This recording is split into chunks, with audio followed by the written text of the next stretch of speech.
પત્રકાર પરિષદમાં આપ સૌનું સ્વાગત છે।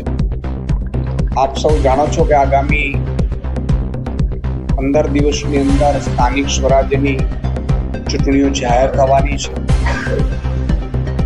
અને અમારી પણ લગભગ સ્ક્રીનિંગ કમિટીની 3 દિવસની મીટિંગ પૂર્ણ થઈ છે, જેમાં અમે કેટલાક નામો છે એ તારવ્યા છે અને એ નામો માનનીય અરવિંદ કેજરીવાલજી, ભગવત માનજી પણ 4 દિવસના ગુજરાતના પ્રવાસે પધારી રહ્યા છે।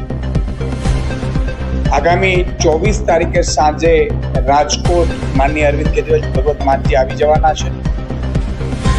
ત્યારે ભગવત માનજી અને અરવિંદ કેજરીવાલજી બંને નેતાઓ સાથે અમે સ્થાનિક સ્વરાજ્યની ચૂંટણીને લઈને પણ અમારું પ્રદેશ નેતૃત્વ છે એ આખરી ઓપ આપવા માટે મીટિંગ કરવાનો છે। સ્વાભાવિકપણે માનનીય અરવિંદ કેજરીવાલજી અને ભગવત માનજી 4 દિવસના પ્રવાસે આવે છે। એમાં સૌથી મોટી 2 સભાઓ સૌરાષ્ટ્રમાં ને 1 સભા એ આદિવાસી ક્ષેત્રમાં કરવા જઈ રહ્યા છે। 25 તારીખે સાંજે અમરેલીમાં હજારોની સંખ્યામાં ખેડૂતોનું વિજય વિશ્વાસ સભાનું આયોજન કરવામાં આવ્યું છે। માનનીય અરવિંદ કેજરીવાલ, માનનીય ભગવત માન સમગ્ર પ્રદેશ નેતૃત્વ ઉપસ્થિત રહેશે। 25 તારીખે અમરેલી બાદ 26 તારીખે જામનગરના લાલપુરમાં માનનીય અરવિંદ કેજરીવાલજી, ભગવત માનજીની ઉપસ્થિતિમાં વિજય વિશ્વાસ સંમેલન એ ખેડૂતો માટે ખેડૂતોના પ્રશ્નોને લઈને રાખવામાં આવી છે મોટી સભા। અને ત્યારબાદ દાહોદમાં 27 તારીખે સભાનું આયોજન થશે। તો એક આ પત્રકાર પરિષદ 2 મુદ્દા ઉપર છે। એક તો માનનીય અરવિંદ કેજરીવાલજી, ભગવત માનજી 4 દિવસના પ્રવાસમાં ગુજરાતે આવી રહ્યા છે, જેમાં દાહોદમાં પણ લગભગ 50,000 થી વધુની રેલી માનનીય અરવિંદ કેજરીવાલજી, ભગવત માનજી અને અમારું પ્રદેશ નેતૃત્વ સંબોધન કરવાનું છે। સાથે સાથે જે મુદ્દાઓ ખેડૂતોના, ગરીબોના, વંચિતોના, શોષિતોના અને આદિવાસી સમાજના છે એ મુદ્દે તેઓ સભાને સંબોધન કરવાના છે। અને 3 દિવસીય અમારી જે સ્ક્રીનિંગ કમિટીની જે થઈ છે એ મામલે અમે શીર્ષ નેતૃત્વ સાથે ચર્ચાઓ કરી છે, જેમાં પહેલું લિસ્ટ છે એ ટૂંક સમયમાં અમે જાહેર કરવાના છીએ। ઉમેદવારોનો આપ સૌ જાણો છો કે આમ આદમી પાર્ટી પોતે પોતાની રણનીતિથી ચાલે છે। અમે બીજી પાર્ટીઓની જેમ રણનીતિથી નથી ચાલતા, અમે અમારી રણનીતિ ચાલીએ છીએ અને સૌથી પહેલા કેન્ડિડેટ ડિક્લેર આમ આદમી પાર્ટી કરવા જઈ રહી છે।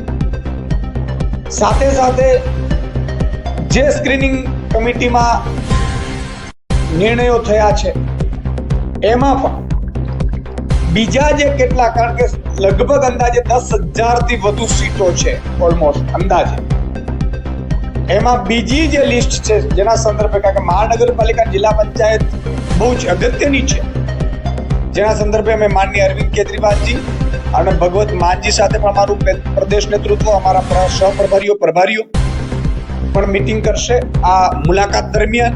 અને ત્યારબાદ બીજું લિસ્ટ પણ અમે લગભગ ટૂંક સમયમાં ઉમેદવારોનું જાહેર કરી દઈશું। સાથે સાથે આપને જણાવતા આનંદ થાય છે કે આમ આદમી પાર્ટી માનનીય અરવિંદ કેજરીવાલજીએ, માનનીય ભગવત માનજીએ જે વિઝિટ કરવાના છે એ વિઝિટના સમયે જ લગભગ ઓલમોસ્ટ અમે બીજું લિસ્ટ પણ અમે તૈયાર કરી લેશું, જે આગામી 28 કે 29 માર્ચ સુધીમાં એ બીજું લિસ્ટ પણ જાહેર થઈ જશે। સ્થાનિક સ્વરાજ્યની ચૂંટણીમાં હું લોકોને પણ કહેવા માંગુ છું કે પહેલી વખત આમ આદમી પાર્ટીએ એક નવો સિલસિલો અપનાવ્યો છે, જેમાં આમ લોકોને જોડ્યા છે, કોઈ બાપને કે બેટાને નહીં। અત્યાર સુધી ભાજપ કોંગ્રેસની આ રણનીતિ રહી છે, બાપ બેટાને ટિકિટો આપી છે। અમે ઓપન ટુ ઓલ મેં પ્રેસ કોન્ફરન્સ કરીને મંગાવી હતી, જેમાંથી સેંકડો લોકો એવા આમ આદમી પાર્ટીમાંથી લડવા તૈયાર થયા છે, જેને અમે આગામી સમયમાં ચૂંટણીના ઉમેદવાર તરીકે જાહેર કરવા જઈ રહ્યા છીએ. આ હિન્દુસ્તાનમાં પહેલી એવી ઘટના બનવા જશે જેમાં આમ આદમી પોતે, એક સામાન્ય નાગરિક પોતે, જે કોઈ ધારાસભ્યનો દીકરો નથી, કોઈ મંત્રીનો દીકરો નથી, કોઈ મુખ્યમંત્રીનો દીકરો નથી, એ પોતે પોતાના ગામનો, તાલુકાનો, જિલ્લાનો, નગરપાલિકાનો, મહાનગરપાલિકાનું પ્રતિનિધિત્વ કરવા જઈ રહ્યું છે. આ ગુજરાતના રાજકારણમાં મને લાગે છે હિસ્ટ્રીમાં પહેલી વખત થઈ રહ્યું છે. જેમ અરવિંદ કેજરીવાલજી સામાન્ય આમ જનતા હતા ને આમ પાર્ટી બનાવી, આમ લોકોની પાર્ટી, એમને અમને નેતૃત્વ આપ્યું ગુજરાતનું આમ લોકો, અને અમે એવું કરવા જઈ રહ્યા છીએ કે જે સામાજિક આગેવાનો હોય, સારા કાર્યકર્તા હોય, જે મોટા નેતાઓનો નહીં, મોટા નેતાઓના દીકરાની જરૂર નથી, એ તો ભાજપ કોંગ્રેસ વર્ષોથી કરે છે. એટલે હું તમામ ગુજરાતની જનતાને સાથે સાથે ભાજપના અદના કાર્યકર્તાઓને કહેવા માંગુ છું, તમને ક્યારે ટિકિટ નથી આપી, તમને પેજ પ્રમુખ બનાવ્યા છે ભાજપ. તમારો માત્ર ને માત્ર ઉપયોગ ભાજપના નેતાના દીકરાને છૂટાવવા માટે કરાવ્યું છે ભાજપ. તમારા દીકરા કે સંબંધીઓનો ઉપયોગ, તમારા સમાજનો ઉપયોગ માત્ર ને માત્ર ભાજપના નેતાના દીકરાઓ મોટા થાય એના માટે કરવામાં આવ્યું છે. હું એમને પણ વિનંતી કરું છું કે તમને પણ એવું લાગતું કે ભાઈ ભાજપના નેતાઓના દીકરાને બહુ મોટા કરી લીધા, તો આવો આમ આદમી પાર્ટીમાં. તમને આમ આદમી પાર્ટી તક પણ આપશે, હોદ્દો, જવાબદારી, અથવા તો તમે જો લડવા લાયક ને મજબૂત છો તો ટિકિટ પણ આપશે. અને એના માટે, કારણ કે સમય ઓછો છે એમની પાસે, કારણ કે અમે એકવાર જાહેર થઈ ગયા પછી ચાન્સ નહીં રહે, તો છોડો આ ભાજપ કોંગ્રેસના બાપ બેટાની પાર્ટીઓ કે જેમણે હંમેશા બાપ બેટાને મજબૂત કર્યા છે.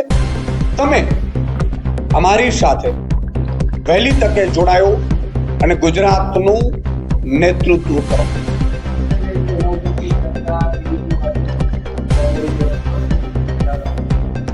આમ આદમી પાર્ટી મેં કીધું કે અમે નવી રાજનીતિની શરૂઆત કરવા જઈ રહ્યા છે. ગુજરાતમાં 10,000થી વધુ સીટો છે, જે ફાઇનલ એમાં હમણાં સીટોમાં વધઘટ પણ થઈ છે.